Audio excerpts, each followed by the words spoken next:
dos olhos do povo a lágrima da humilhação. Junta a galera de novo no choro feliz da emoção. Liga, sacode a poeira, levanta a bandeira, tribo soberana. Mais que brasileira, és corintiana. Tu és a mais bonita das nações. É gol, explodem corações. Lá na camisa 12 luz, valentes gaviões. É gol, vingança do povão. Meu São Jorge guerreiro derrotou mais um dragão. Tira dos olhos do povo a lágrima da humilhação. Junta a galera de novo no choro feliz da emoção. Liga, sacode a poeira. No porão de um navio negreiro, que viagem mais longa, candonga, ouvindo o batuque das ondas com passo de um coração de pássaro no fundo do cativeiro. É o samba do mundo calunga, batendo samba em meu peito. Caô, cabe esse lê, caô, o que aroque. Quem me pariu foi o ventre de um navio. Quem me ouviu foi o vento no vazio. Do ventre escuro de um porão vou baixar no seu terreiro. Epa, raio, machado, trovão. Epa, justiça de guerreiro.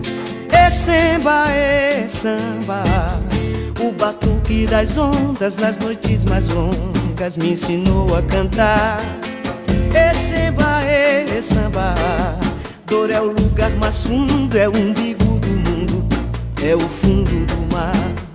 É samba, no balanço das ondas, o que arô me ensinou a bater seu tambor. É samba, no escuro porão eu vi o clarão do giro do mundo. Que noite mais funda calunga, no porão de um navio. Boa noite a todos, nossos companheiros, nossas companheiras. O Coletivo Democracia Corintiana tem o orgulho de voltar a fazer as suas... A gente não chama de live, nem chama de entrevista, a gente chama de bate-papo. Por isso que o nosso programa chama Conversa com Compas. Eu vou chamar aqui para me ajudar a fazer esse bate-papo com uma pessoa muito especial, que eu não tenho nem roupa para vestir, para conversar com ela. Nosso companheiro David, do CDC. Boa noite, David. David. O David tá um pouquinho, acho que está sem a câmera dele. Bem, a nossa entrevistada de hoje é uma vereadora da cidade de Americana, no estado de São Paulo. Eu vou colocá-la já aqui, para a gente pode começar já a bater um papo. Boa noite, vereadora. Boa noite, Carlos. Boa noite, galera. David está aí, mas não está ainda a imagem dele. Mas já viu ele. Boa noite, David. Aconteceu alguma e coisa. Todos que vão acompanhar essa conversa. Vereadora, a gente estudou um pouco o seu currículo, mas eu queria que você falasse para o nosso público, fale um pouco de você, da sua trajetória, quem você é. Fale um pouco de você para a gente. Falo sim, Carlos. Se eu estiver falando demais, você pode me interromper para a gente mudar de assunto. Absolutamente.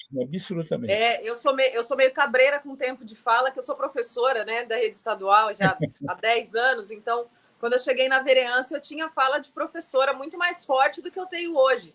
E aí a galera falava, não, você tem que sintetizar. Então, eu sempre falo assim, vai me pontuando aí em relação ao tempo, né? Bom, Carlos, eu sou professora da rede estadual, eu sou filha numa família aí de trabalhadores médios, né? Minha mãe trabalhou muito tempo como faxineira, meu pai trabalhou a vida inteira como mecânico de manutenção de fábrica, estudou no Senai. Eu sou filha de uma família de 4 irmãos, sendo eu a irmã mais velha, e a primeira geração da nossa família que consegue chegar ao ensino superior, concluir o ensino superior, enfim. Isso é uma coisa que eu gosto sempre de trazer na minha trajetória, porque eu acho que diz muito de quem eu sou e sobre a forma também como eu trabalho, né? O meu alinhamento com o Partido dos Trabalhadores é quase que uma coisa bastante instintiva, intuitiva, né? Coerente com o lugar social também, com a história da nossa família, minha própria história, como moradora de periferia, como estudante da escola pública, né? Estudei a maior parte da minha vida na escola estadual, estudei na municipal também, mas eu tenho uma trajetória muito parecida com a trajetória da maior parte das brasileiras, né? E brasileiros também. Fiz faculdade na PUC de Campinas, Ciências Sociais, fiz pelo ProUni, sem a bolsa integral pelo ProUni não seria possível, uma família de 4 irmãos, né, com uma renda per capita muito baixa. Então, tudo isso me fez ir para a educação, né, saber me ligar aos 18 anos do que é esse termo, né, política, por exemplo, dentre muitos que eu fui descobrir só aos 18 anos. Todas essas descobertas vieram e me fizeram, primeiro, me situar como sujeito histórico, né? Me situar dos problemas que estavam e que estão sempre além da nossa vida particular, dos nossos problemas particulares, que eu sempre falo, eles são grandes, enormes, importantes, mas a gente precisa cada vez mais sensibilizar as pessoas de maneira geral para que elas entendam e se envolvam com os problemas que também, ou melhor, que não são de ordem privada particular, né? E quando eu me situei disso, eu falei, entendi, eu quero fazer isso, né? É disso que eu quero falar, é política que eu quero estudar, é antropologia, sociologia. Até aquele momento eu nem sabia o que era, porque na minha época de adolescente a gente não tinha no ensino médio filosofia e sociologia como a gente tem hoje na educação básica. E aí eu tive certeza que eu queria estar na escola pública, né? Nunca mandei um currículo para a escola particular, não tenho nada contra, mas tenho tudo contra, né, também, porque a gente sabe que o ensino privado ele existe justamente porque existe uma grande desigualdade e a escola pública não atende os filhos da elite, mas os filhos da classe trabalhadora.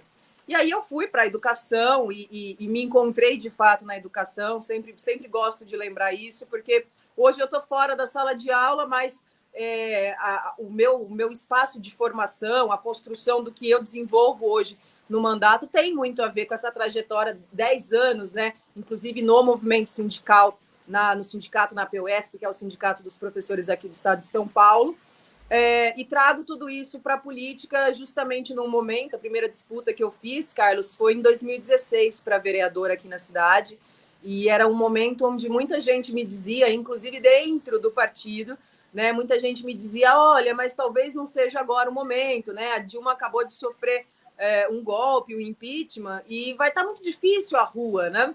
E eu falei, não, mas é justamente nesse momento que fica mais necessário ainda, mais urgente ainda, a gente ter novas lideranças, né? Pavimentando aí. Nossa, aqui tá caindo o mundo. Vocês estão ouvindo o trovão? Tá dando uma chuva. Se por acaso ficar tudo preto aqui na minha tela, vocês já sabem o que aconteceu. Não, fica tranquilo. E aí, em 2016, Carlos, a gente foi e fez uma campanha muito na raça, muito mesmo, né? Eu falo que eu andava assim com meia dúzia, literalmente, de pessoas que entregavam panfleto comigo e rede social, obviamente, mas praticamente sem nenhum recurso financeiro, né? O que a gente recebeu era material da coligação.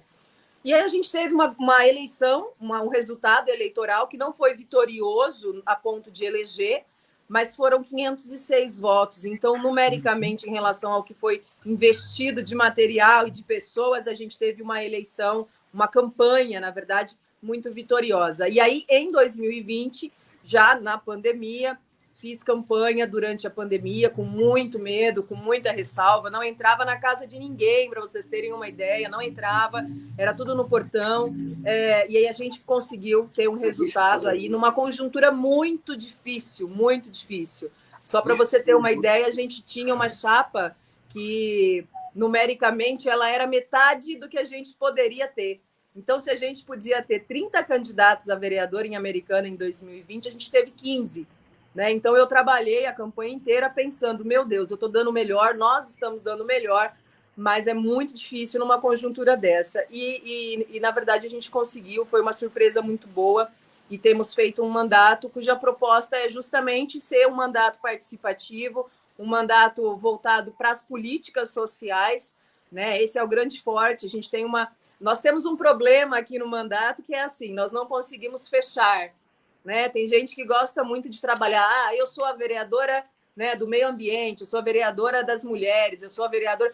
Aqui é muito difícil chegar a uma demanda e a gente não abraçar e a gente não se interessar, até pela minha trajetória, meu olhar de professora, muito curioso, né?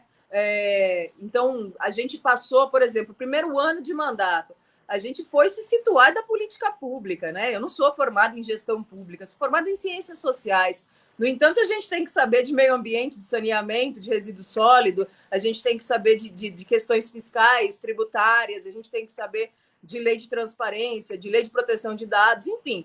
É uma coisa quase que desumana, dada a estrutura muito precária, né, que a maioria das câmaras dos interiores tem, e muitas vezes o mandato ele precisa ter uma rede realmente para além do seu gabinete para poder estar buscando algumas informações. Mas a gente tem trabalhado muito forte aqui essas questões de direitos humanos, dos direitos da mulher, dos direitos sociais, o acesso à alimentação, e a questão do meio ambiente também muito forte. Então, eu falo que é um leque bem grande de pautas que a gente tem desenvolvido.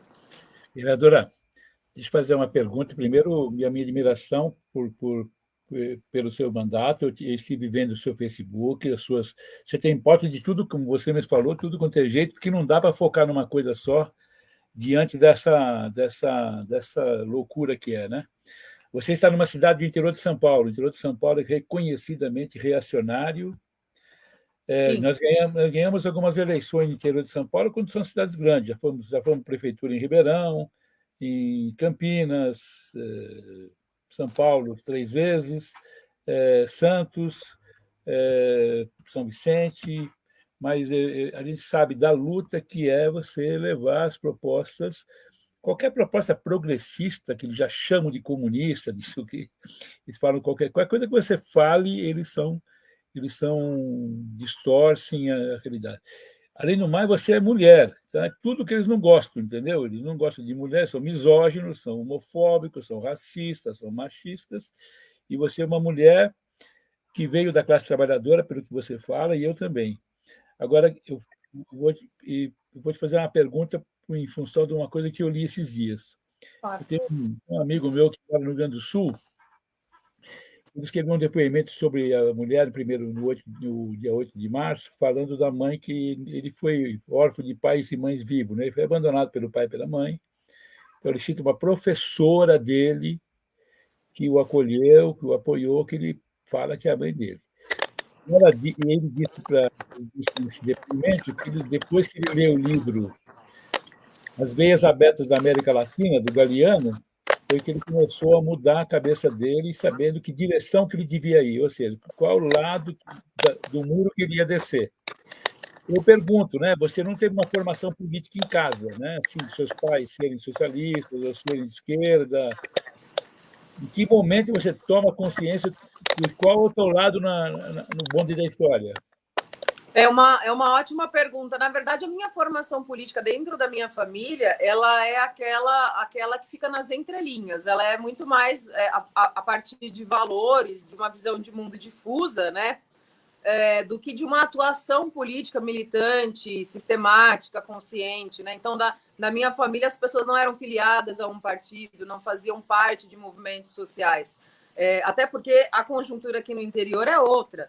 Né? Se fala de movimento social numa região metropolitana, numa capital, você está falando de uma coisa. Se você falar no interior, é uma coisa completamente diferente. Né? A gente fala que a gente quer fazer um mandato participativo, mas um mandato participativo, como toda relação, é composta de mais de uma pessoa. Então, não adianta a vereadora botar o selo, né, mandato participativo, se a gente não tem toda uma organização social, uma sensibilização dessa população para a participação social. Então, em casa, o que acontece? É mais no sentido dos valores, né? Sempre tivemos na nossa família muita simpatia pelo projeto de sociedade defendido pelo Partido dos Trabalhadores e pela esquerda de maneira geral, mas muito ligado ao Partido dos Trabalhadores, até porque meu pai é nordestino de Cerro Corá. Veio para a Americana na década de 70 com 13, né? Eram em 13 irmãos. E um deles, inclusive, participou da fundação do partido aqui nessa cidade. Então, de alguma maneira, a gente tem tem um pé na questão política institucional, partidária, mais orgânica, mas a minha experiência de núcleo familiar não me trouxe isso, até porque mamãe estava aperreada com 4 filhos e uma casa para lidar, e o trabalho, quando era possível trabalhar fora, né? Quando era possível, inclusive não, né? Quando era urgente trabalhar fora, né? E o meu pai sempre estudando, dando conta de se aperfeiçoar, milhares de cursos pelo Senai, e aquele medo, aquele pavor do desemprego, que, aliás, foi uma das coisas importantes na hora de definir meu rumo profissional. Eu falei, não, a coisa que mais aterroriza uma pessoa, né, um trabalhador, é a ausência da renda que vem do trabalho. E eu não queria de maneira nenhuma ter que passar por isso, mas não queria também de maneira nenhuma ter que rir de piada tonta de chefe e estar me submetendo a diversos tipos de assédio, e inclusive o sexual, porque nós mulheres temos isso desde a nossa infância colocado muito claramente para nós, né, a ideia de que é meio que natural. Então, em algumas situações, você vai ter que se ver com isso, e eu falei, não, eu tô fora, e aí eu vou ser servidora pública, e já tinha me entendido como professora aos 18 anos, e você perguntou por que caiu a ficha, e caiu a ficha justamente porque aos 18 eu fiz um vestibular, né? Vestibular não, vestibulinho, né? Processo seletivo de curso técnico para enfermagem, era para eu ser enfermeira. E aí, na hora de fazer a matrícula, eu tinha passado, estava contente pra caramba, e eu falei, mas será que é isso mesmo? Eu acho que eu quero fazer faculdade direto, bem aquela ansiedade de adolescente. E aí eu negociei com o meu pai, fiz uma prova de bolsa numa escola privada que oferecia curso pré-vestibular, tive bolsa, por isso eu também consegui. Então eu ia para a escola regular de manhã e à noite eu ia para o cursinho. E aí no cursinho eu chorava toda noite, 10h30 da noite, eu chorava no ponto de ônibus, só quando eu tinha aula de história e de geografia, né? Lógico, porque a quantidade de informação que eu tinha aos 18 anos e perceber quanto tempo da minha vida tinha sido roubado pela escola pública, né? No pior sentido, de roubado mesmo, porque, desculpa, a escola pública ela é um ambiente que, em geral, adoece a pessoa, enlouquece a gente de alguma maneira, embrutece, anestesia, né? Quando deveria ser o contrário. Mas por quê? Porque as pessoas que estão lá são mal intencionadas? Não, muito pelo contrário. Os professores estão lutando dia e noite para melhorar condições de trabalho e de ensino-aprendizagem. Mas porque é feito subfinanciado, porque é feito para ser mequetrefe, entendeu? Porque o filho do trabalhador não pode ter, por uma questão lógica, infelizmente, a maior parte das pessoas não tem essa noção, mas o filho do trabalhador simplesmente não pode ter acesso aos mesmos conhecimentos que os filhos da elite têm, porque senão a gente rompe a estrutura que está colocada para ser desigual, tanto do ponto de vista da economia, da condição de vida material, salário, comida, acesso a bens e serviços, quanto também desigual do ponto de vista da sua inserção como pessoa nas relações políticas. Então, afastar a galera desse universo é muito estratégico. E aí, quando eu fui para o cursinho, eu comecei a ter noção. Eu fui estudar, de fato, né? Eu falo que eu tive aula pela primeira vez, em muitas situações ali, com todo o respeito e carinho do mundo aos meus professores. Aliás, professores com os quais eu fui trabalhar depois. Porque eu passei no concurso público e escolhi a escola que eu era aluna.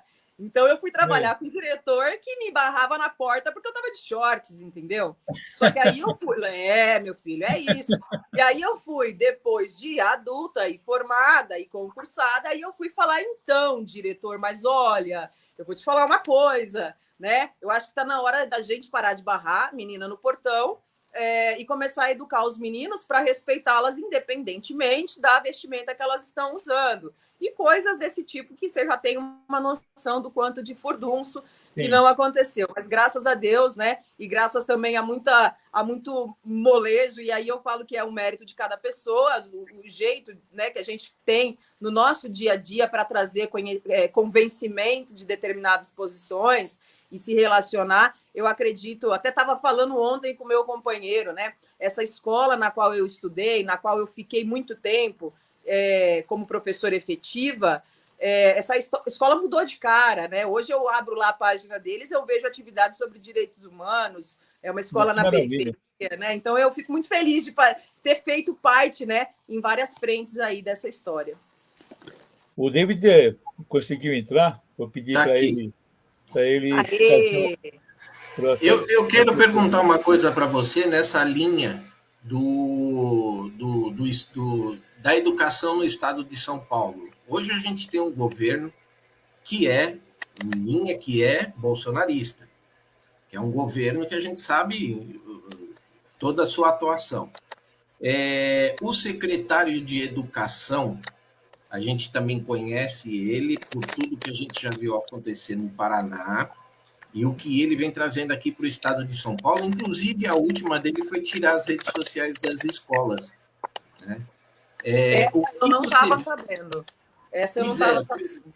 Uma coisa, isso daí nós ouvimos, o pessoal até comentou na semana passada. Como que vocês pretendem, o que vocês imaginam que vai acontecer e como vocês vão lidar com essa situação? E também, acho que é importante a gente tratar aqui, a APOESP, como é que ela vai tomar pé dessa situação toda? Na verdade, assim, David, para ficar bem claro, hoje eu estou só no mandato. Então, desde que eu assumi o meu mandato, eu dei o afastamento não remunerado lá da SEDUC, para eu não ter que fazer 3 períodos da minha vida, né? Porque eu tenho uma menina de 9 anos, eu até corri agora antes da live e falei, meu Deus, 7, 8, eu preciso dar remédio para criança, né? Eu cheguei, eu tô com a roupa que eu passei o dia. Você vê meus stories, você vai lá no Instagram, você vai ver.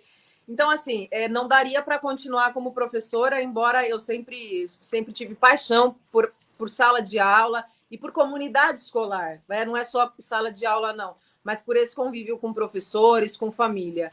A APOESP, ela cumpre uma função, eu falo, é o maior sindicato do Brasil, sem dúvida.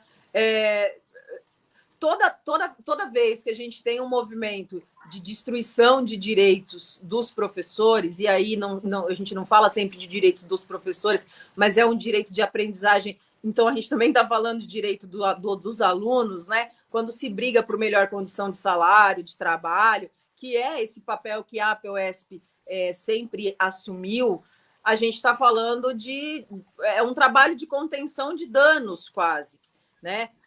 Esses governos neoliberais que passaram pelo estado de São Paulo e que estão, mais uma vez, porque o governo do Tarcísio como vocês falaram, declaradamente bolsonarista, embora talvez num nível e com uma polidez que é talvez mais perigosa do que se não fosse, né? É um governo que vai nesse sentido de precarizar, de alguma maneira, esses direitos sociais, essas políticas sociais, e a educação é uma delas. Agora, eu convido vocês, um dia entra nas páginas, né, de APOESP, por exemplo, de Facebook, de Instagram. Olha, não é fácil, porque é uma categoria muito grande, é uma categoria que o próprio governo estrategicamente subdividiu em categorias. Então, quando se fala de um direito para a categoria dos efetivos, você está falando com uma galera, você está falando com os contratados, é uma outra galera, e isso foi se aprofundando. Então, isso também nos dividiu enquanto categoria, e isso atrapalha bastante, né, a categoria no sentido de se organizar e de se mobilizar. E ainda assim o que a gente vê é uma postura bastante atuante, bastante assertiva do Sindicato dos Professores nesse sentido da mobilização. Mas é óbvio que, como todo movimento social, toda pauta social, a gente vai ter uma baita dificuldade, porque foi feito um processo de desconstrução da própria política que não é de hoje, né? Talvez tenha se aprofundado com o governo Bolsonaro, governo Temer, mas, na verdade, depois, a partir do momento que a gente tem o fim da ditadura militar e que, tecnicamente, não se teria mais aí perseguições políticas e censura, foi fundamental para a elite brasileira construir uma narrativa de desconstrução da própria política. E isso, obviamente, afeta a composição e a organização, a mobilização dos movimentos sociais e sindicatos. Então, a gente está num momento agora que, inclusive, isso é uma coisa que eu tenho falado muito. O nosso grande desafio é fazer com que toda aquela energia que a gente viveu, tenho certeza que vocês viveram também, que vocês fizeram campanha pra caramba, né, no ano passado, para o Lula, para o Haddad, para os deputados que vocês escolheram, transformar isso em uma ação permanente, essa energia, né, aquele desespero que nos moveu, inclusive, porque era uma questão de civilização ou barbárie, né? Não sei nem se barbárie, mas é uma espécie de selvageria total. A gente precisa manter essa chama, essa vontade, essa disposição, E para manter isso, somente fazendo muito trabalho de base, de formação com as pessoas, para poder refrear não só essa narrativa de desconstrução da política, mas para poder refrear, agora essa é a novidade, né? Não é novidade, mas é novidade no grau que está hoje, é novidade, né? Porque mentira sempre existiu.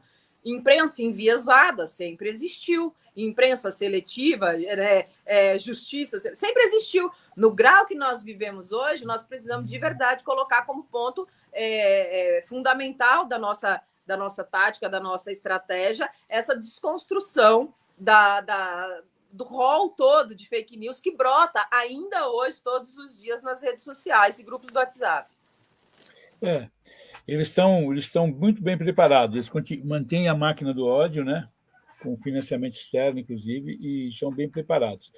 Você disputou a sua eleição em 2016. Nesse ano, o PT estava sob um bombardeio tremendo da mídia, do Sérgio Moro, do Lava Jato, do Deltan Dallagnol, dessas pessoas que depois se revelaram certamente como são. Né? O Moro era o famoso juiz ladrão, assim chamado pelo Glauber Rocha, do PSOL, na Câmara, e o Deltan Dallagnol, que era outro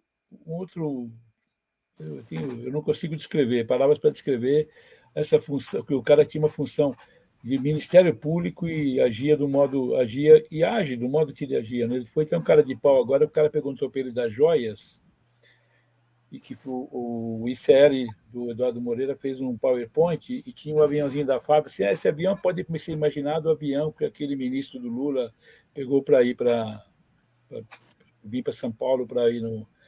Você vê como ele está atento, né? Então, ele viu o PowerPoint. Né? Então, foram brincar com ele por causa daquele PowerPoint ridículo de estagiário de primeiro ano de curso de informática. E o Lula o desafiou a aprovar tudo que ele colocou lá no PowerPoint. Até hoje ele não provou nada, né? E vocês, os candidatos de 2016, foi terrível, gente. A gente lutou. Eu sou petista desde a fundação, né? Eu sou velhinho já. Você pode ir lá com meus cabelos brancos aí. Então, eu sou petista de fundação, desde 80. Eu estava lá na Sede Sapiente, o dia que resolveram lá criar o Partido dos Trabalhadores, não tinha nem nome ainda.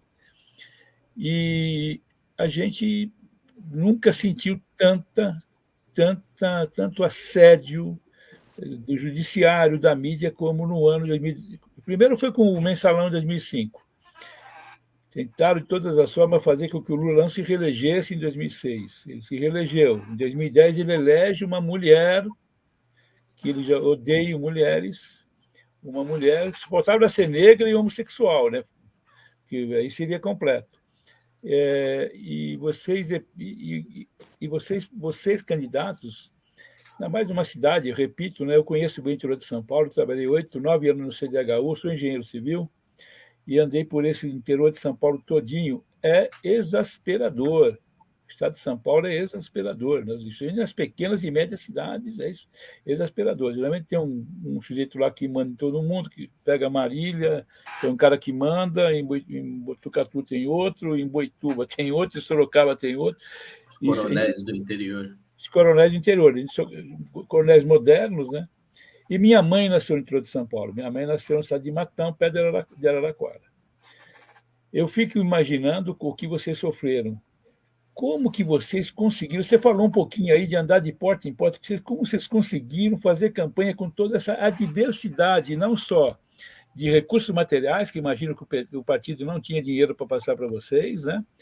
E com o cerco. Imagino que a mídia americana não deve te dar muito espaço, né? Dá nada. E depois eu queria que você me falasse um pouco das ameaças que você sofreu. Correto. Né? Vamos dar nomes aos bois aqui. Vamos dar nome aos bois, né? Bom, aqui é o seguinte, então, 2016 a gente sai...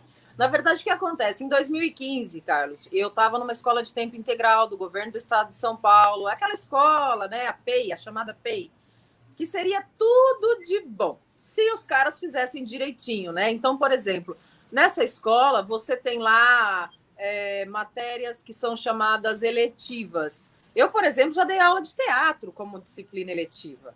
Cara, eu nunca estudei teatro. Então, sabe, com todo respeito, com toda a boa vontade da Juliana, não dá para dizer que é sério um negócio desse, tá? E hoje eu posso falar assim, por experiência própria. Então, claro que em algumas, né? Eu gosto do teatro, então eu vou me desenvolver melhor, mas assim, é sempre muito limitado.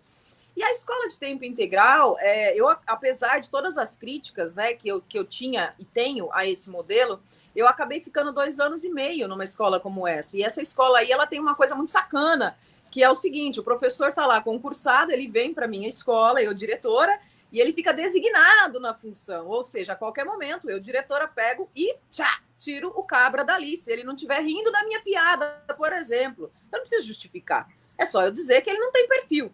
E eu, depois de 2 anos e meio, com minha bebê aí, na época tinha 7 meses, ainda mamava no peito, eu fui demitida dessa escola por razões políticas. Mas aí que eu falo política não é opiniões de Juliana a respeito de Lula ou de PT, não era isso, não. Era a mais simples política mesmo, por conta de posicionamento. Então, de repente, ficou inaceitável ali os meus posicionamentos, porque apesar de estar designada, eu ainda resistia em rir da piada ruim, né? Com muito carinho, com muito amor, com muito respeito, mas me respeite, né? Sabendo do meu valor, porque eu desenvolvi um baita trabalho naquela escola. Tanto que quando ela foi me cessar do meu cargo, os alunos fizeram uma greve.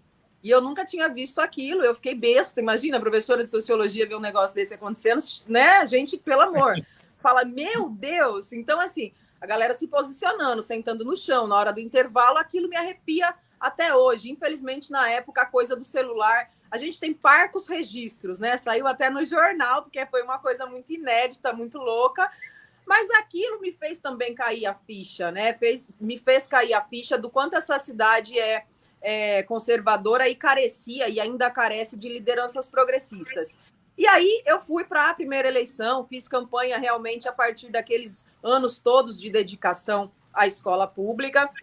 E isso é muito fácil, Carlos, porque na escola pública, quem me conheceu fazendo escolhas no meu dia a dia, né? Escolhas muito coerentes, que revelavam lá alguma coisa sobre o meu caráter, sobre minha visão de mundo, e talvez seja isso que levou à construção de uma relação de confiança que fez com que as pessoas me elegessem. Basicamente, meus votos vieram da comunidade escolar. Alunos, ex-alunos, professores, familiares, e foi por isso que eu consegui, mesmo numa condição muito adversa em 2016, ter uma ótima votação. Em 2020, por conta da pandemia, eu cheguei a pensar, eu não quero pegar em papelzinho e sair para a rua. Eu estava morrendo de medo. Mas aí eu falei, eu não posso fazer isso, cara. Eu tive 500 votos na outra, né? Como é que eu vou abrir mão de dar 500 votos e eleger um cara que não, né? Talvez não seja eu, mas vai fazer diferença. Só beber uma aguinha, porque eleger um cara falando pra caramba, né? Não é eu, mas vai fazer diferença. E o que acontece? Nós temos aqui, basicamente, uma Câmara de 19 vereadores, 3 mulheres. Quantos vereadores? 19? 19. A cidade tem 240 mil habitantes, né? Ela é grande. E uma base, né, religiosa ali que permeia, acho que quase todos os mandatos, exceto o meu, né? Sem medo de errar. É uma coisa muito presente, muito forte. E pela primeira vez, a Câmara tem 3 mulheres. Em muitas legislaturas tivemos nenhuma. Né? O que é pior disso tudo? Além de ser... eu sou o primeiro mandato de mulher do PT. Né? O PT aqui em Americana nunca elegeu uma mulher para vereança. Então, isso também revela bastante da história do perfil político da cidade. E aí, o que acontece? Eu passei por uma situação de violência política já no primeiro ano do mandato. A gente judicializou, porque o vereador da cidade vizinha resolveu dizer que eu tinha que passar ácido sulfúrico na minha cara. E aí ele disse isso na rede social dele, dentre outras coisas agressivas.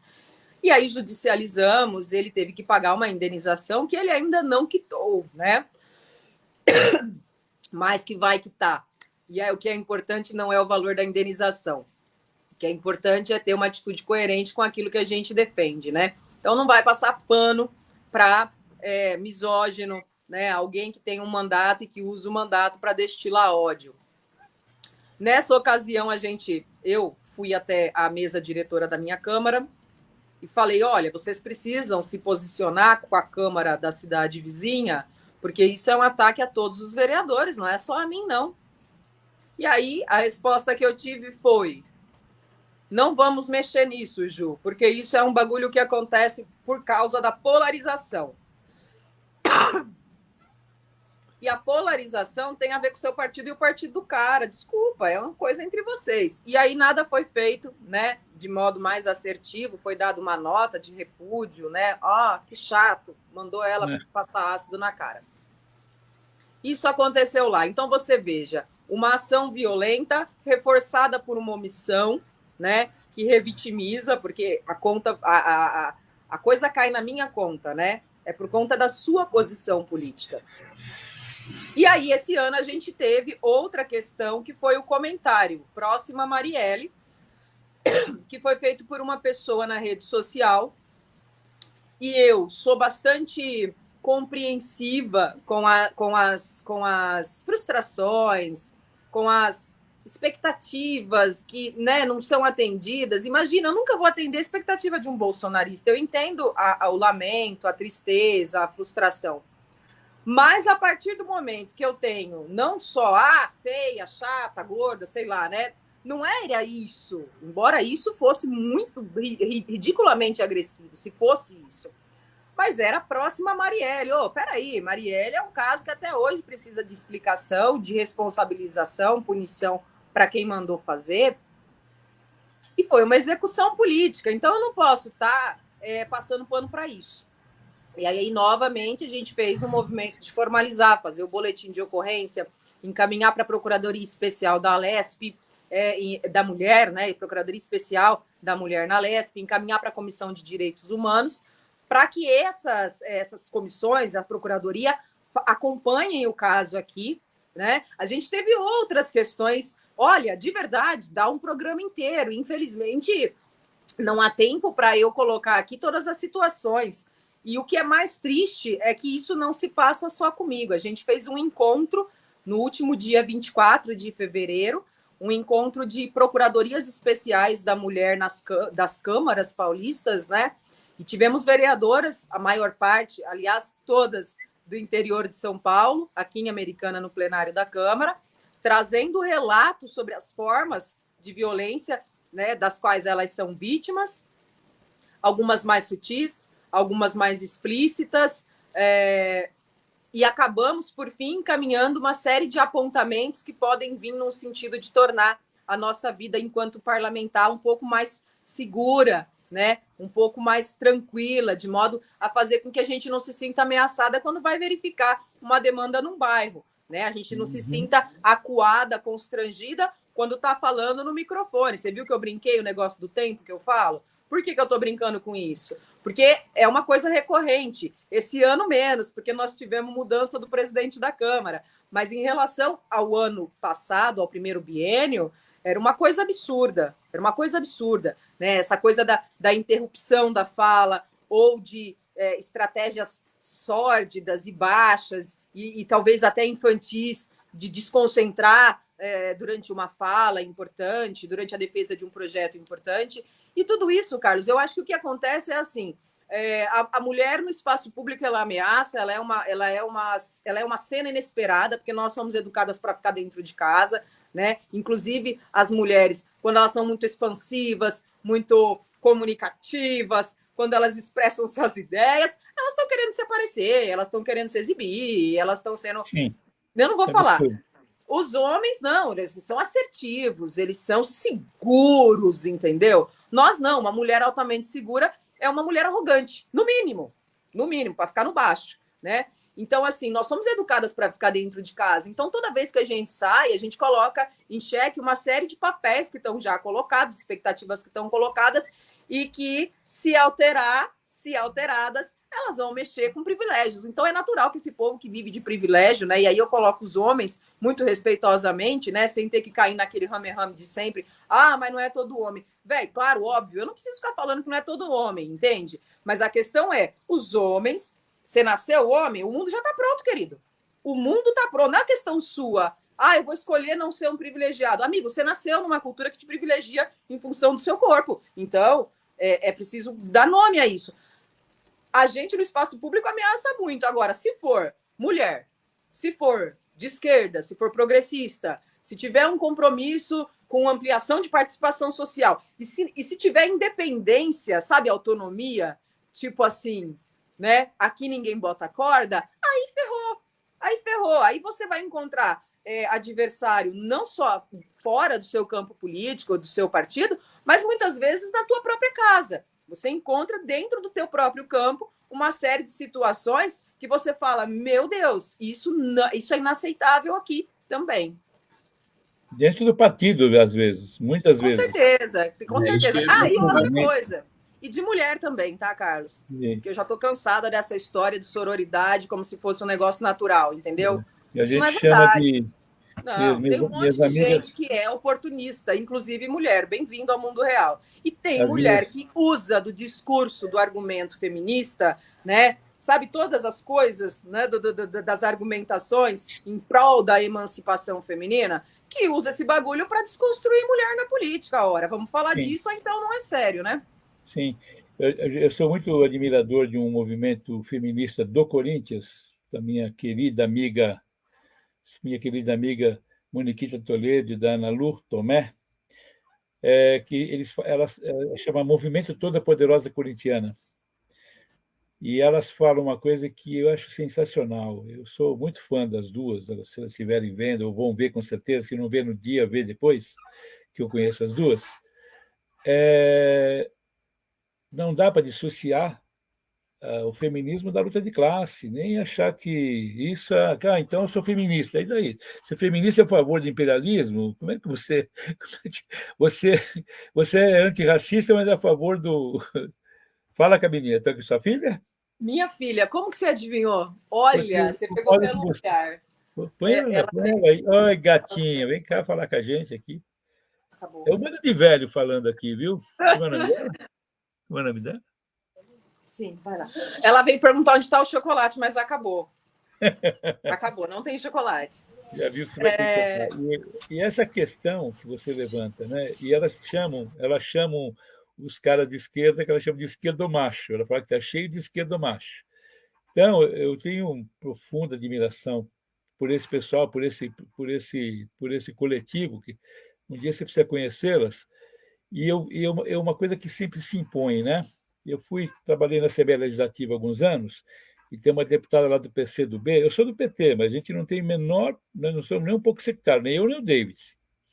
A gente entrevistamos 25 candidatos, pré-candidatos à Câmara Federal e à Assembleia Legislativa agora. Que estão gente do PSOL, do PT, do PCdoB, até daquela coligação mais à direita nossa, do PSB, entrevistamos todo mundo, né? Mas um dia eu disse para a deputada Leci Brandão, Leci, você já percebeu que você tem tudo que eles não gostam? Falei, por quê? Primeiro, que você é negra. Segundo, que você é lésbica. Terceiro, que você é mulher. E quarto, que você é comunista. Ele falou, pô, é mesmo? Eu tinha pensado nisso. Então, eu fico imaginando a luta, eu fico impressionado, né? A luta das mulheres para se impor em todos os meios, e o que me dá mais raiva, ser obrigada a se impor na esquerda, dentro da esquerda, que deveria ser natural. No Coletivo Democracia Corintiana, nós fazemos uma seleção de membros, não é qualquer um que entra, ele tem que... E nós ficamos em 4 coisas. Ele não pode ser, evidentemente, fascista, nem machista, nem racista, nem homofóbico. Se o cara for uma dessas coisas, a gente não aceita no coletivo, e quando encontra, manda embora. Se descobriu, cai fora. Se descobriu, cai fora, é verdade. Se a gente descobrir que brigou com a namorada e xingou a namorada, isso que acabou. Eu acho que mais do que isso até, né, Carlos? A gente brinca assim desse negócio. Se rolar isso. Eu já penso o seguinte, em algum momento, todos nós é uma espécie de armadilha linguística até. A gente foi formado para ser... para ter raiva de pobre, para ridicularizar, para rir de piada com pobre. A gente foi educado para isso. Desculpa, quem não assistiu Sai de Baixo e riu com a piada da doméstica. É impossível. Então, nós fomos formados com isso. O que a gente precisa ter é a disposição para rever algumas coisas, né? Eu falo desse negócio da desconstrução das mulheres pelas mulheres, porque é isso. E aí, de repente, fala, não, mas olha, tem um cara que fez campanha para você, que é um cara que tem um problema com mulher, ele é muito machista e tal. E aí, veja só como se inverte a coisa. E aí eu brinco, né? Eu brinco com elas e eu falo, é mesmo, amiga? A gente vai fazer uma peneira na hora da campanha, aí eu vou falar, ai, não faz campanha para mim, não. Faz campanha para mim, não. Você é machista? Não faz campanha para mim. Ah, me dá licença, entendeu? Então, assim, eu quero todo mundo comigo e eu quero ter oportunidade, inclusive, de brigar. Eu quero ter oportunidade de discordar e reposicionar, ajudar essa pessoa a se reposicionar. Você tinha falado um negócio da imprensa, né, cara? A imprensa não dá pala para nós. Nenhum, zero. Não dá pala para nós. Cara, eu fico indignada. Teve um dia que eu olhei e falei assim, meu, já é a 7ª matéria, com foto mesmo, entendeu? Em jornal da cidade. Cara, assim, o cara mandou tapar o buraco. Tá lá a notícia do cara, mandou tapar buraco. E aí a Juliana faz audiência pública, a Juliana aprova projeto de meio ambiente, a Juliana aprova projeto de violência contra a mulher. Cara, eu aprovei projeto pra caramba nessa cidade, Carlos, mas eu aprovei tanto que nem passava pela minha cabeça quando eu sentei lá naquela plenária a primeira vez. Eu falei, gente, eu tô ferrada, porque a galera aqui tá toda aqui com o prefeito, é super amigo do prefeito, e eu não tô na roda, né? Eu não me sentei nesse jantar, nessa mesa. Então, eu tenho a minha autonomia 100% preservada, a minha independência 100% preservada, e eu sei que isso custa para o vereador, né? Que muitas portas se fecham a partir dessa opção que a gente faz, diga-se de passagem, no primeiro dia do mandato, quando a gente escolhe o presidente da Câmara, quando a gente forma as comissões, né? E eu fiz uma escolha pela independência. Eu falei, não vou provar nada, eu estou achando que eu não vou nem ser recebida em secretaria nessa prefeitura. Né? Graças a Deus, né? Deus contribuiu um pouco, mas eu digo graças à nossa sabedoria, porque é também uma equipe que trabalha nesse mandato, né? Então não sou eu sozinha, mas a gente conseguiu conduzir de uma maneira que fez com que a gente conseguisse pautar a política para a primeira infância, né? Política de gestão climática, a ideia de ter um comitê que trabalhe um plano municipal de gestão da emergência climática. A audiência pública, nós fizemos mais de 7. Eu sempre erro o número, por isso que eu falo mais de 7. Mas, assim, juventude, clima, mobilidade urbana, saúde mental, violência contra a mulher. Amanhã não, quarta, nós vamos fazer uma sobre animais silvestres, cara. Nós temos um zoológico aqui em Americana. Eu vi no Facebook, eu vi no teu Facebook isso. Então é muita coisa e não dá tempo de contar, porque uma boa parte disso tudo é impossível botar em 1 minuto e meio de rios, não é mesmo, meus comunicadores? Que agora é isso, né? Nós temos que fazer tudo e enlatar em 1 minuto e meio. Como assim? Não vai conseguir, né? Por isso que eu falo, um dia eu vou sentar, vou tomar uma cerveja com todo mundo que curte o mandato e poder, assim, lavar a alma, né? Contar realmente os bastidores, toda a construção que é feita para que a gente tenha o êxito aqui e ali. Então, aí eu quero continuar nessa pergunta, nesse papo que você colocou para a gente agora, nesse último momento. Não há abertura para campo progressista na cidade. Você disse que teve 6 inserções por causa de um buraco tapado. Mas você foi chamaram você de a próxima Marielle. Isso. Isso daí não deu nenhum... não mudou um pouco a figura das pessoas, a figura da comunicação na cidade, para deixar... Como é que eu posso colocar? Para que fizesse as pessoas se sensibilizarem mais sobre isso, porque nós temos, como você falou, e nós sabemos, o interior de São Paulo é extremamente conservador. A gente coloca uma grande porcentagem de muita gente fascista. Sim. Né? Os coronéis, os seus mandados. Isso não sensibilizou essas pessoas, não fez com que elas mudassem um pouco a cabeça? Deixa eu só ajudar um pouquinho. Por favor. O David me lembrou que amanhã vai fazer 5 anos da morte da Marielle. Já sabemos quem são os assassinos. E até hoje a polícia não Sim. descobriu os mandantes. Todos nós imaginamos quem são os mandantes. Eu tenho até um nome que eu não posso falar, porque seria uma leviandade. 5 anos que morreu ela e o motorista, o Anderson, e a polícia não foi capaz de descobrir o que aconteceu com a Marielle. Quando alguém faz um tipo de ameaça desse tipo, nós teríamos que levar isso para o Ministério Público, gente. Falar que você é a próxima Marielle está te ameaçando de morte, claramente. O que aconteceu com a Marielle? Foi fuzilada num dia à noite lá no bairro da Lapa, no Rio de Janeiro. Aliás, amanhã, o David me alertou, amanhã faz 5 anos. É isso, né, David? Então, desculpa interromper a pergunta, só porque falaram de Marielle, queria que você discorresse sobre esse tema também. É muito importante. Eu sempre falo, eu acabei até falando na tribuna, depois, por ocasião desse maldito, desse comentário, né, que me aterroriza até hoje, eu fiz uma fala na tribuna dizendo os procedimentos não, né, as atitudes que a gente tomou depois de ver esse comentário e tal. E aí o David tinha falado, mas a imprensa, mesmo diante disso, não deu espaço. Cara, eu vou te contar, eles deram o espaço, mas eles não me entrevistaram. Entende? Então, eles noticiaram de alguma maneira isso, mas eles não abriram a discussão em profundidade. Porque para abrir essa discussão em profundidade, David, não basta só noticiar, não basta só dar a manchete, basta começar um trabalho mais sério a respeito desse problema que é a violência política de gênero, a violência política de maneira geral, parte de uma reavaliação, inclusive, do próprio proceder da imprensa. Né? Eu tenho aqui situações de distorção clara, nua e crua de coisas que eu faço, que eu proponho, de falas minhas.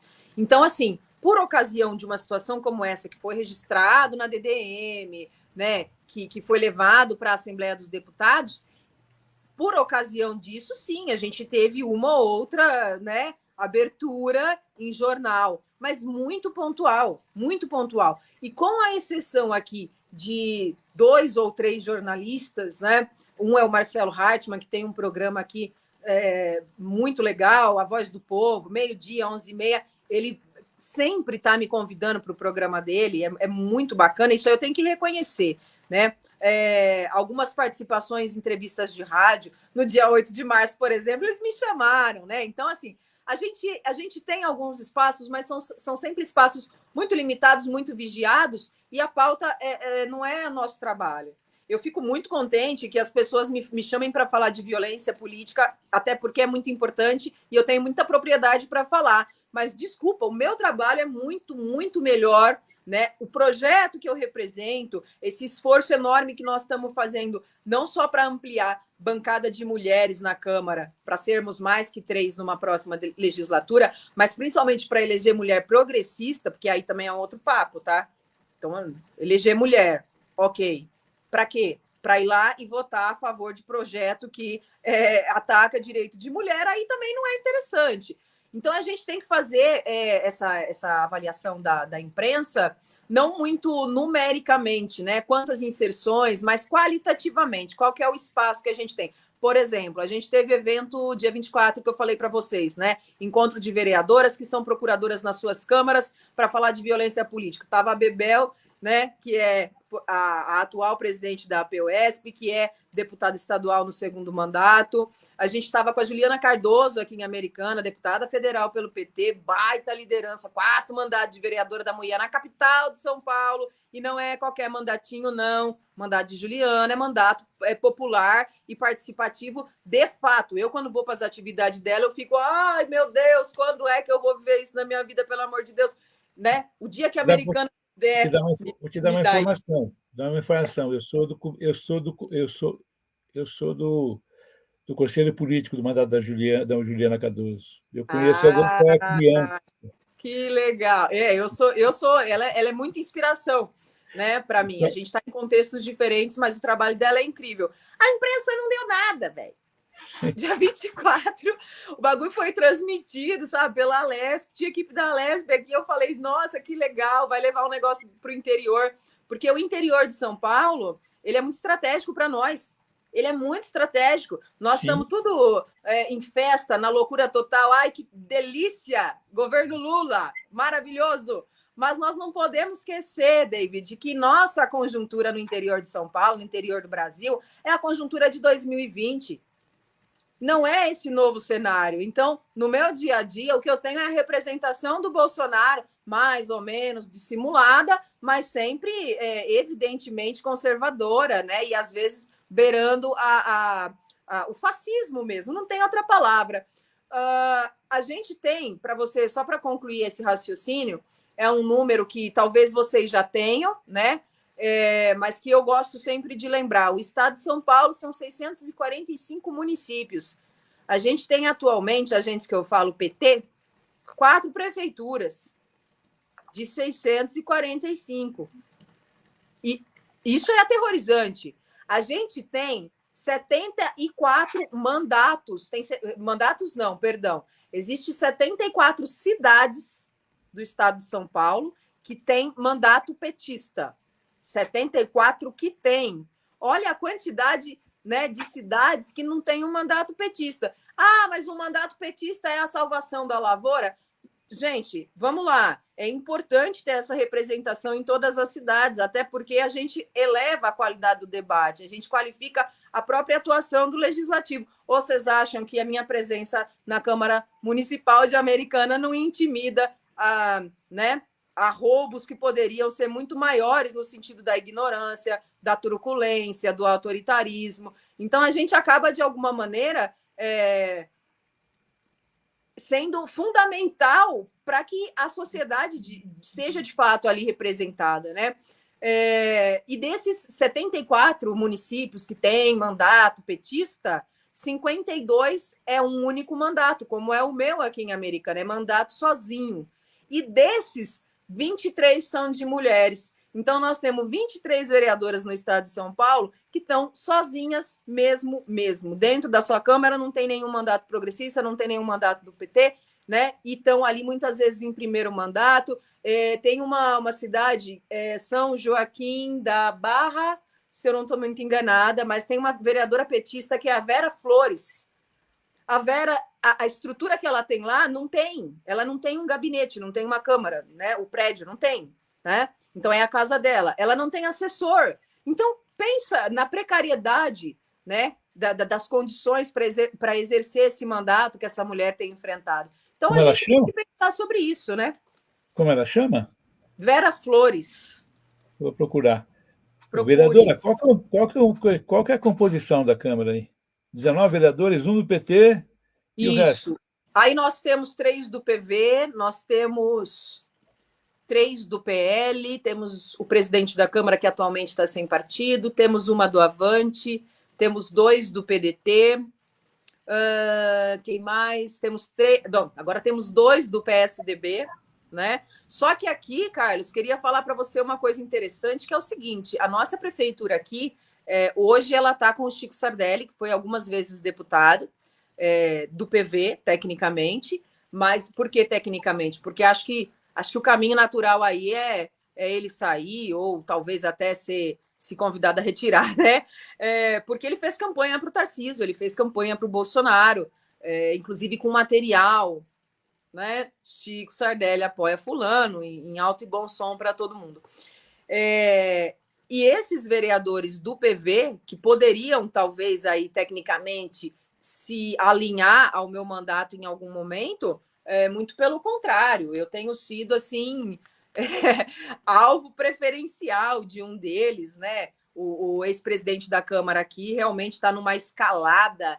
O ex-presidente da Câmara aqui, vocês querem saber o que é violência política de gênero, é um negócio bizarro. Eu fiz moções, sabe moção de aplauso? Fiz moções de aplauso para reconhecer o trabalho das vereadoras que foram eleitas em Americana. Sabe quantas mulheres sentou ali naquele plenário, na história da cidade? 9 mulheres. Meu Deus. Tá?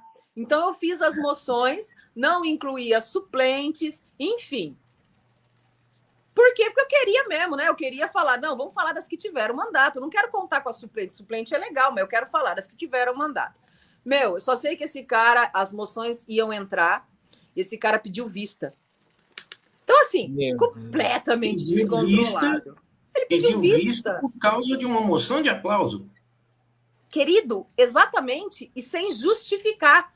Porque se ele tivesse dado algum tipo de justificativa, ficaria minimamente razoável, dependendo do argumento. Mas ele não deu, porque é regimental, e ele não está errado nisso, ele seguiu o regimento. O primeiro pedido de vista você não precisa justificar. Só que do ponto de vista político, ele falou, meu, dane-se que eu estou pedindo vista, e tinha um lance muito louco, que era o seguinte, era preciso que as moções fossem votadas naquele dia para dar tempo de ficarem prontas até o dia 8 de março, para serem entregues num evento específico. Então, assim, foi assim muito intencional no sentido de embarreirar, né? Isso porque eu não estou dando detalhe.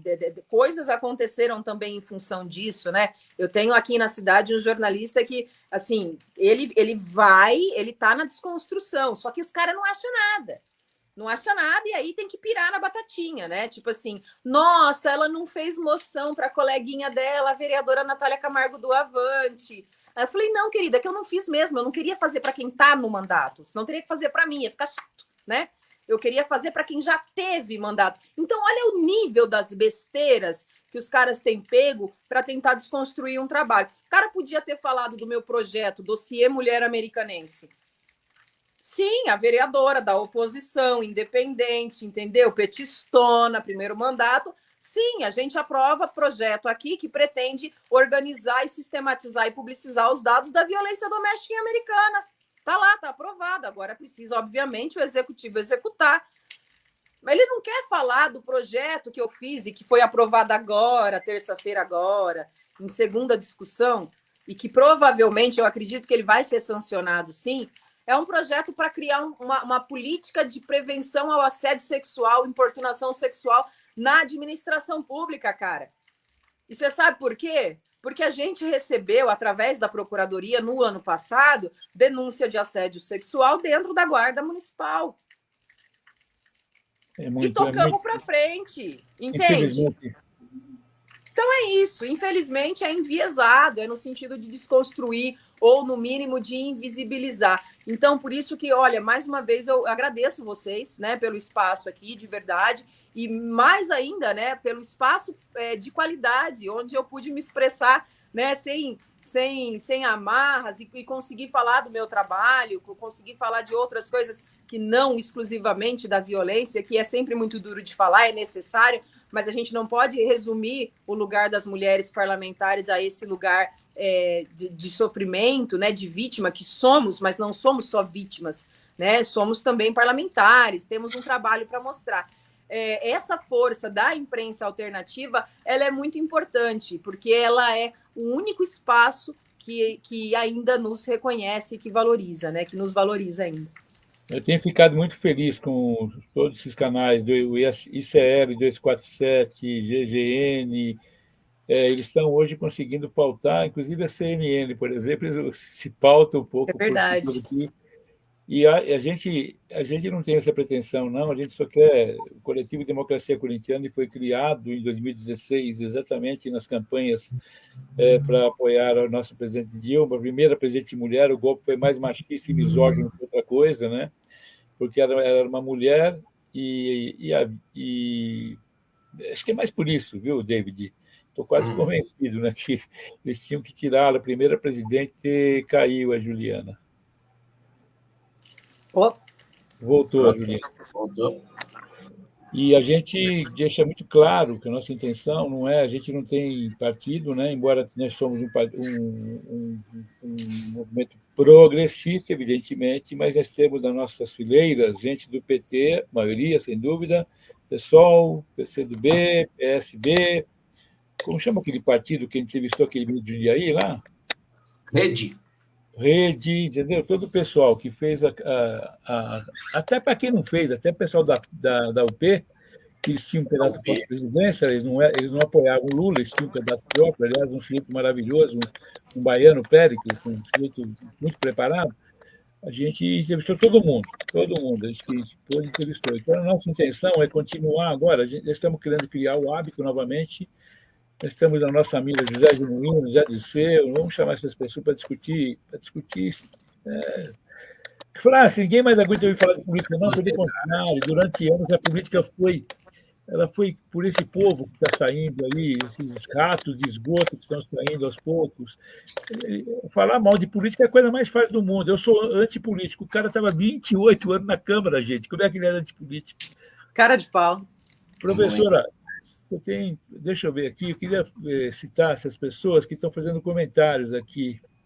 Eu vou colocar tudo de novo. Nivaldo, Tetila Manzano, parabéns, professora Juliana. Posso fazer uma adendo aqui só, o Rei das Fadas? Desculpa. Claro. Ele está colocando aqui, mas quem está falando também é a Celinha, tá? Célia Medina. Então, estou vendo aqui, de Célia Medina. Ela está usando o dele, né? Ele coloca depois, se for negro, mulher ou homem, está roubado. Alexandre Fonseca da Silva, bate palmas. O seu assessor, que a gente não conseguiu conversar antes, Álvaro Augusto, escreve boa. O Nivaldo volta a dizer, Gandhi e Juliana, que trabalho maravilhoso. Obrigada, Nivaldo. Ele volta a dizer o PCB também, será que eu esqueci de citar? Acho que PCB você não falou, Não falei, e PDT. Mas, infelizmente, Nivaldo, o PDT não apoiou o Lula, nem o PCB, entendeu? E eu fui do Partido Comunista, mas infelizmente eles não apoiaram. O PCB não apoiou o Lula na eleição. Sinto muito, então. E uma coisa que é importante para colocar, a gente deixou em alguns momentos aqui o Instagram da vereadora. Eu coloquei aqui, peraí. Lá tem tudo. Vou colocar de novo. Meio ambiente, direitos humanos, questões raciais, tá tudo ali. É legal que a rede social ela acaba arquivando, né? Ela serve como uma espécie de arquivo do nosso trabalho. Inclusive, teve uma coisa que eu não falei, deixa eu falar. Eu fui candidata a deputada estadual no ano passado. Eu disputei a eleição para deputada estadual e disputei. Aí eu entendi, né? A pessoa que não vai disputar uma eleição para deputada estadual, ela começa 2 anos antes a preparar, a fazer relações, né? E como eu cheguei, né? Imagina o meu contexto aqui. No primeiro ano, não passou em nenhum momento na minha cabeça essa pretensão. Então, para quem me perguntava no primeiro ano do mandato se eu seria deputada estadual, eu falava: você tá louco, bicho? Né? Eu não tenho dinheiro, eu não sou da família tradicional brasileira, eu não sou herdeira, eu não vou ter condição de fazer uma campanha. Cara, quando virou 2022 e eu tinha feito tudo que eu tinha feito, e o nosso nome saindo de Americana, né? Pessoas de várias cidades do estado, lideranças, dirigentes, mas muita gente mesmo reconhecendo nosso trabalho. Foi 12.130 votos, se eu não estou bem enganado. Primeira eleição? Primeira, cara. Foi um resultado glorioso, você não tem ideia. Você teve um crescimento enorme como vereadora, né? Da primeira. Sim. Só em Americana. Isso. E da segunda para a terceira, né? Só em Americana foi mais de 5.000 votos aqui nessa última para estadual. Só na capital foi 1.500 votos, caramba. Então foi muito voto, né? Então é resultado mesmo do trabalho. Eu tenho costume de esquecer isso. Eu tenho costume de esquecer de contar, mas aos poucos eu vou me convencendo do quanto que é importante também contar isso na minha história, porque não se trata de um projeto individual, né? Eu estou realmente a serviço, primeiro, de uma causa, mas muito também desse partido, que é o Partido dos Trabalhadores. A Célia, através desse Nivaldo, colocou que temos no CDC também militantes desses partidos. Eles acabaram apoiando o Lula no segundo turno. Eu sei, Celinha, querida. É que nós, no Preliminares, só entrevistamos candidatos proporcionais, era só no primeiro turno, amor. No primeiro turno, eles tinham candidato próprio, eles não apoiavam o Lula. Sim, eu sei que eles apoiaram o Lula no segundo. Só faltava apoiar o Bolsonaro nessa linha, para acabar de vez com a nossa alegria. Eu também fui a Celinha, minha companheira, minha amiga, é uma das decanas do Coletivo de Democracia Corintiana, ela é médica, Isso que menos importa, e eu vivo brigando com ela o tempo inteiro, e nos amamos profundamente. Beijo, Celinha. Vereadora, prazer enorme ter falado com você. Você tem a tua disposição para falar o que você quiser agora, e a gente está pedindo para o pessoal não desligar, porque nós vamos fazer uma homenagem, um vídeo criado pelo coletivo, em homenagem a Marielle e às mulheres, né, de um modo geral, que eles vão passar, é um videozinho curto. Eu peço para que vocês, assim que nós saímos de cena aqui, não desliguem, que a gente vai só encerrar a transmissão quando acabar esse vídeo. Vereadora, você tem a palavra. David, manda alguma pergunta, não? Você acha que esgotamos a nossa... Não, agora é com ela. E a alemã que comprar chocolate ela vai ter que comprar chocolate para a filha. Há uma pena que ela não tenha participado. É uma pena que ela não tenha participado com a gente quando foi candidata a estadual. Que não soube de você. Que não soube de você. Vai ter próximas oportunidades. Não tenha dúvida. Eu tenho o telefone meu, tenho o telefone do David. Fique à vontade para consultar a gente. Eu agradeço demais o espaço, já falei isso aqui, um papo muito tranquilo, muito gostoso, fiquei muito à vontade, né? Os comentários também das pessoas que estavam aqui acompanhando essa conversa. Para fechar mesmo, o que eu acho? Essa galera que está aqui provavelmente nos vendo, nos assistindo, é uma galera que fez muita campanha em 2022. Pega essa energia tua e vamos jogar isso de verdade, de maneira consciente, sistemática e intencional, porque nós precisamos fortalecer o campo progressista, e isso, infelizmente, não se faz única e exclusivamente meditando e comentando na rede social. Precisa arregaçar a manguinha, se filiar, ou então, se a tua não é realmente a filiação à política institucional, se tu realmente não se vê no mandato, não se vê candidato, não interessa, procura uma liderança progressista na tua cidade, de preferência no Partido dos Trabalhadores, que é o meu partido, obviamente, mas é importante que as pessoas se engajem politicamente e procurem dar a sua contribuição, né? Que seja a sua 1-2 horas semanais, que seja voluntariamente, para estar junto com pessoas que querem, de fato, fazer transformação social, no sentido da gente ter uma vida mais digna, mais justa para todo mundo. Eu acho que esse é o nosso grande desafio a partir de agora. Nós já derrotamos a extrema-direita no governo federal, no executivo, então nós temos ainda um longo caminho para inverter um pouquinho essa correlação de força, fazer a balança ficar um pouco mais equilibrada. É isso que eu queria dizer. Obrigada, gente. Valeu mesmo. Muito obrigado, vereadora. Um abraço a todos. Boa noite.